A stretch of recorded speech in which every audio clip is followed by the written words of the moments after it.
আজকের খেলায় মুস্তাফিজুরের বোলিং আপনাকে কেমন লেগেছে? যদি ভালো লাগে কমেন্ট করবেন। আর আমার অবশ্যই ভালো লেগেছে। আর মুস্তাফিজুরকে দারুণ বোলিং করেছে।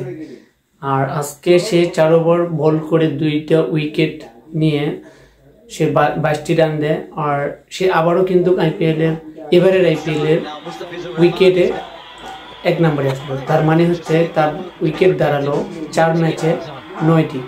আর আজকের যদি ম্যাচ 4 ওভারে সে যে 4 ওভার করেছে, তার 4 ওভারের ভিতর সবচেয়ে বেশি যেটা আমার ভালো লেগেছে বা টি20 ম্যাচে যেটা বোলারদের জন্য বেস্ট একটা জিনিস, সেটি হচ্ছে ডট বল। মুস্তাফিজুর আজকে 4 ওভারে 14টি ডট বল দিয়েছে। এই 4টি ওভারে যে 14টি ডট বল দিয়েছে, বিশেষ করে টি20 ওভারে এরকম ডট বল করা আসলেই ভালো একটা দিক।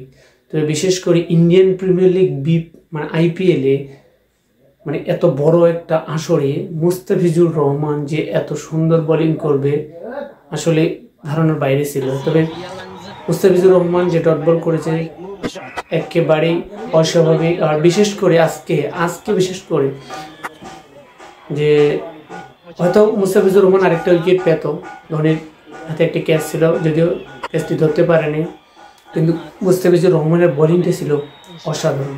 সে প্রথম ওভারে মাত্র 6 রান দিয়ে প্রথম ওভার শেষ করে, এবং তাকে দ্বিতীয় ওভারটা দলীয় যে 6ষ্ঠ ওভার তখন আনা হয়, এবং সেখানে এসে মাত্র 6 রান দেয় এবং 3টি ডট বল খায়। এবং তার যে পরের যে 2 ওভার আছে, সেই 2 ওভার কিন্তু জানে যে তাকে শেষে নিয়ে যাওয়া হবে, এবং সেই অনুযায়ী তাকে শেষে নিয়ে যাওয়া হয়। এবং 18তম ওভারে মুস্তাফিজুর রহমান এসে 9টি রান খায়, এবং এখানে কিন্তু একটি নো বলও ছিল। তা যাই হোক, সে 9টি রান খায়। 18তম ওভারে তার বোলিং স্পেলের নাম্বার 3য় যে ওভারটা পড়ছিল, সেইখানে এসে সে 9টি রান খায়। এক্ষেত্রে তার রান দাঁড়ায় 20, 3 ওভারে 20। সর্বশেষ ওভার যেখানে 2টি রান দিয়ে 2টি উইকেট এবং 2টি ডট বল, 4টি ডট বল, শেষের ওভারে 4টি ডট বল। চিন্তা করেন যে মুস্তাফিজুর রহমানকে এই জন্যই ডেথ ওভার দ্য বেস্ট বলা হয়।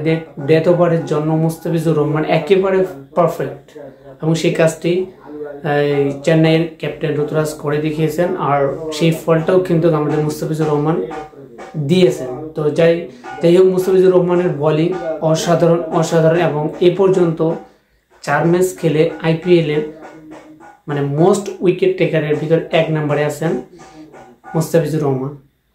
তো আশা করি মুস্তাফিজুর রহমান অনেক আরও ভালো করুক।